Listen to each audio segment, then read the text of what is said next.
Hello welcome back to my channel guys. তো last night ছিল birthday party, আর আমি একটা লম্বা ঘুম দেওয়ার পর সন্ধ্যেবেলা রেডি হয়ে গেছিলাম বার্থডে পার্টি অ্যাটেন্ড করব বলে। তো বার্থডে বয়ের জন্য এই পাঞ্জাবিটা কেনা হয়েছিল, সামনেই পুজো, তো ভাবলাম পাঞ্জাবি দিলে পাঞ্জাবি পরতে পারবে। গিয়েই দেখি সবাই মিলে চেস খেলতে ব্যস্ত। আর ডেকোরেশন রুমটা খুব সুন্দরভাবে ডেকোরেট করা হয়েছে, সাজানো হয়েছে। এই হচ্ছে আমার ননবুড়ি, সেলফি তুলতে খুব ভালোবাসে আর আমার সাথে দুষ্টুমি করতেও। তো আমরা দুজন মিলে ভিডিও বানাচ্ছিলাম টুকটাক। আর তারপরে এই যে ডেকোরেশন রুমে আমরা সবাই মিলে চলে এসেছি, কেক কাটিং হচ্ছিল, বার্থডে বয় কেক কাটছিল, আমরা সবাই মিলে ওকে হ্যাপি বার্থডে উইশ করছিলাম। আর এইভাবেই বার্থডেটা হলো। আর তারপরে সন্ধ্যাবেলা স্ন্যাক্সে এইগুলো ছিল। আর রাতের বেলা কলকাতা শহর দেখতে কিন্তু খুব ভালোই লাগে।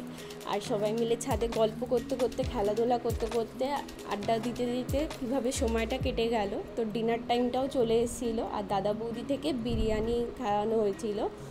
তো বিরিয়ানিটা কি বলবো, মানে সত্যি বলতে দাদা বৌদি বিরিয়ানিটা আগের মতো আর নেই যদিও।